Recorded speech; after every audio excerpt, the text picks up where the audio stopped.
all over the place. And that's why I like accents so much. And imitating them in my own personal spliff mama way. Let's not forget old Cali. That's right. So I grew up over in the Chicago suburbs, right? Awesome. Like 40 minutes from the city. And then we lived in Atlanta for a while. We lived in Mobile, Alabama for a while. I moved out to New Hartford, Connecticut for school. That was a transition. Think about it. Growing up where I grew up and then being transported down to like the southeast. Shit. The dirt. And then going from the southeast up to the northeast and like Connecticut. Oh, so different. I love exploring. You gotta go places. You gotta see and experience. So much fun. That's what Dr. Seuss said. And then I went back to Chicago. And then after Chicago, I went over to the West Coast and lived in California, up in the mountains. I lived in LA for a while, Seattle. And now I live in this middle of nowhere. It's all fucking cornfields. Nathan said that's different. And he said it's all helped to shape the amazing person you are today. Thank you. And I fully agree.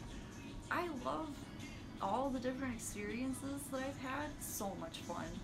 I have so many like interests because of it, because everywhere you go, you know, there's like these different things to do.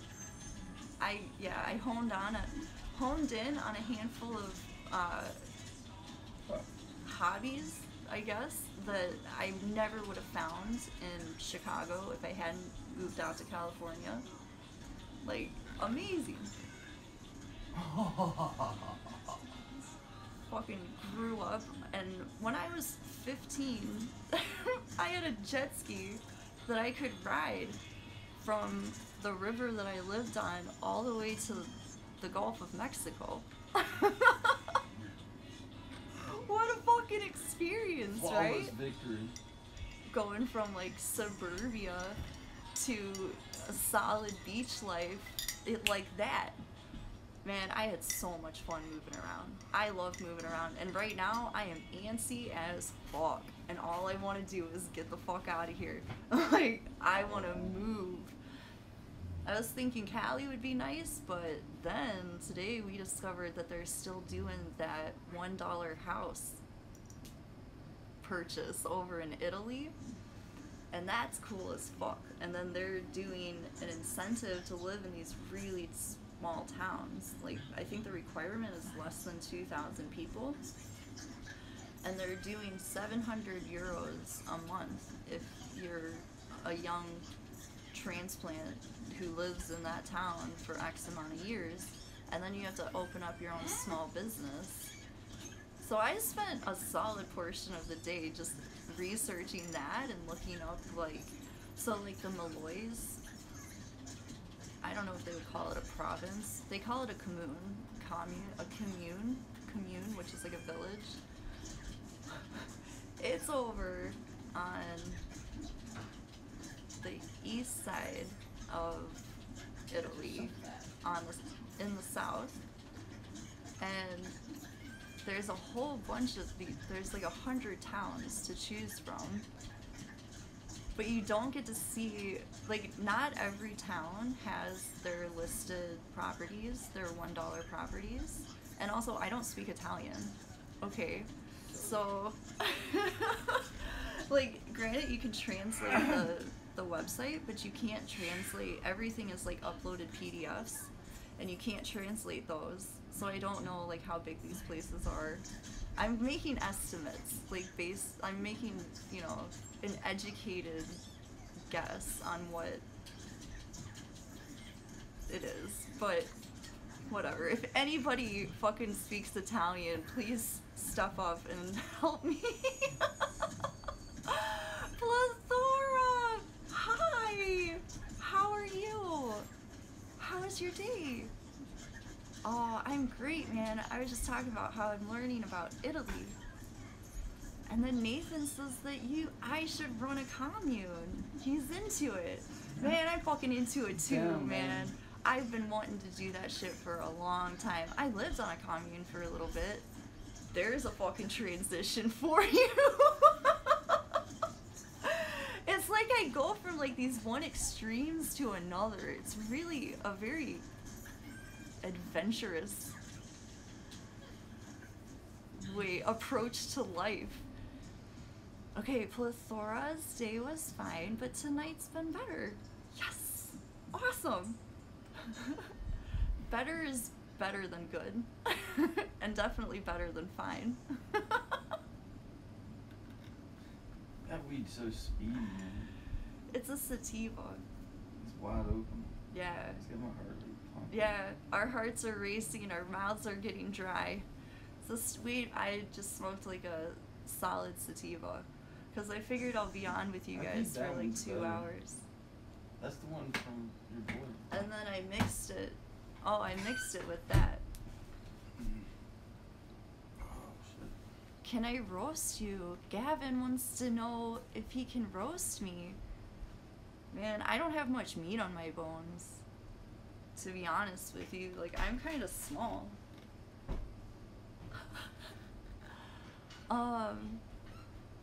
What's a commune? Oh, okay. A commune. Plethora, thank you for asking. A commune is a place where a whole bunch of people live together in harmony and work together to create an environmentally friendly, presumably as self-sufficient as possible. And then they like, it's like a whole bunch of friends hanging out. And some are a lot more functional than others in that, like, for instance, the one that I stayed at, throughout the history of said commune, I have a book, I could bring it out and show you guys some pictures. But this commune started in the 60s, and there was a time where they were almost 100% self-sufficient. Like, they didn't need to go down the hill, right? It's a total of like 260 acres. They broke it off several years back into 2 parts, and the elders from the original commune they live up the hill on the big part of the property, and then they have 80 acres down the hill for the kids, you know, to use and learn and see if that's, you know, like a long-term decision.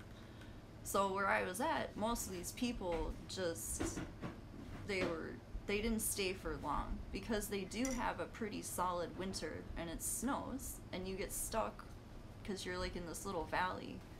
You know, you're not going to be able to leave once it snows. And a lot of these kids don't realize that they have to gather all of the wood all summer long. You know, winter is the time you sit around and shoot the shit. And summertime is when you go on wood runs and you fucking garden and you do all the maintenance, you know, so that, like, making sure that the water line that runs all the way down in both directions, you know, is fully functioning so that during the winter you don't have to fuck with it. They gotta bring wood in by now. There's a lot of shit that has to be done. So most people just left. So it'd go from having, like, you know, maybe 20, 25 people to there being like 4. So, but, you know, depending on where you are, and the idea is that people kind of just come and go as they please. I hope that that is just a minimal amount of information that is That is a minimal worthwhile. amount of information. Worthwhile, you know. If you would like to explore more, you can do what I did when I was 14. Here's a fun story. When I was 14 years old, living in Mobile, I thought to myself, what the fuck is a commune? And Netflix was at the point then where they sent you discs, you know, in the mail. So I look up, you know, what is a commune? And it turns out there's a movie that Netflix has called Commune. So I order it and I watch this fucking movie, And I think to myself, I'm satisfied with the information that I've just obtained. I don't need to learn anything else about communes. And no fucking shit, 10 years later, I fucking end up living in the place that is home to the commune that is in that fucking movie. Unbeknownst to me.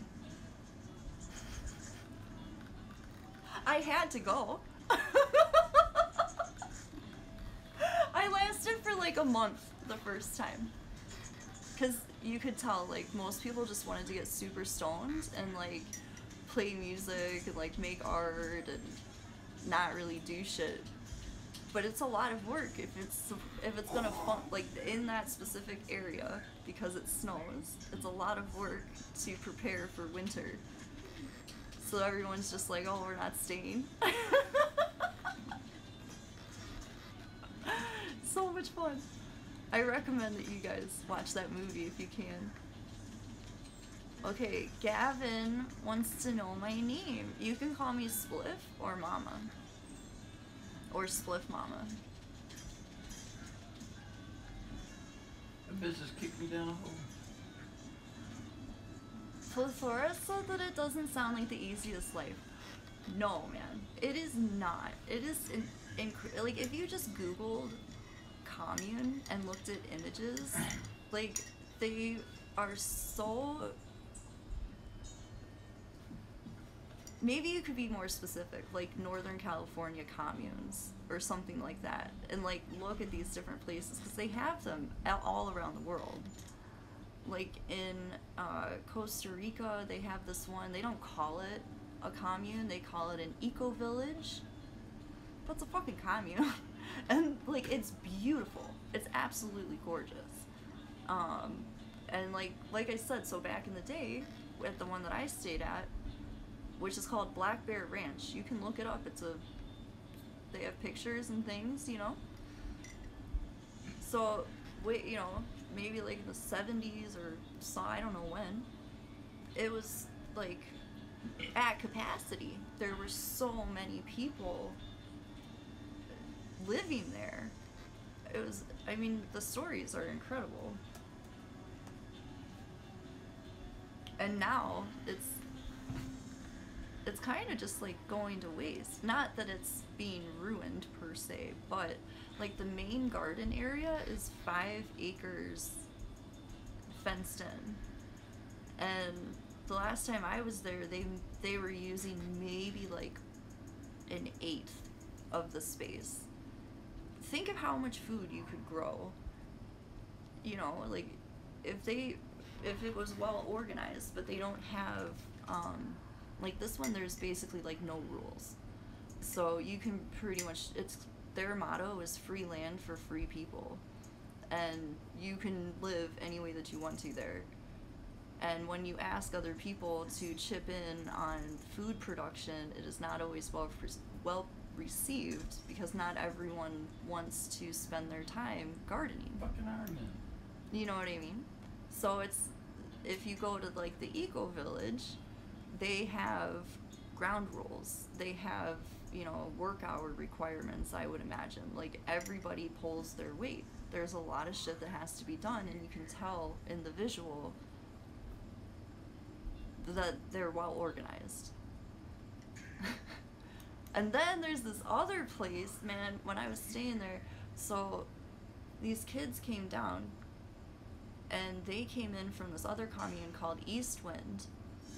And I don't know if you've ever seen the jars of butter, like nut butters, but those are the kids that make those nut butters. I have several in my cabinet right now if you guys want to see it. Yeah, we want to see Fuck yeah, of course. Here, I'll show it to you. Fucking field trip. Spliff Mama field trip. No, it's too messy. Damn.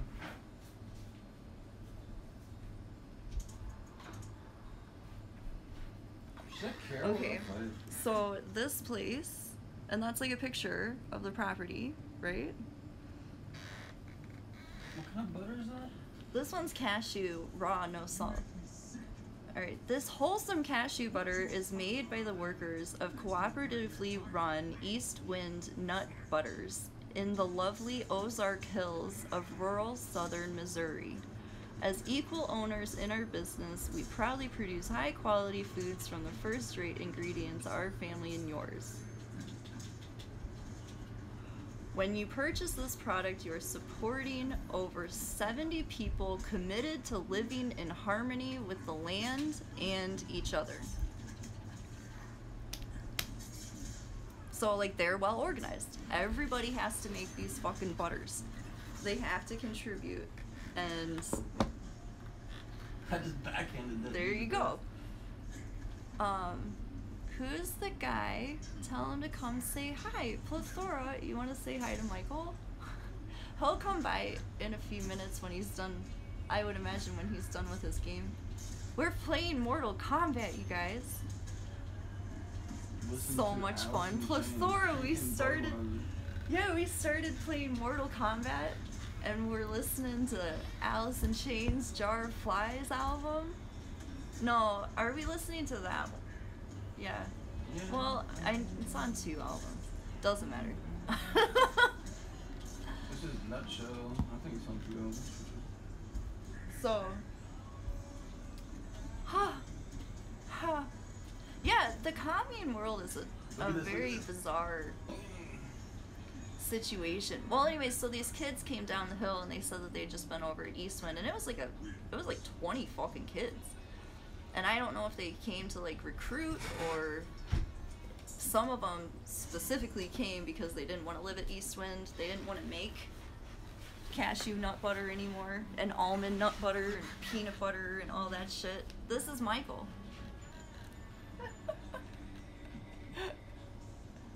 Should put the game in the background. They can film the back of my head. Oh, yeah.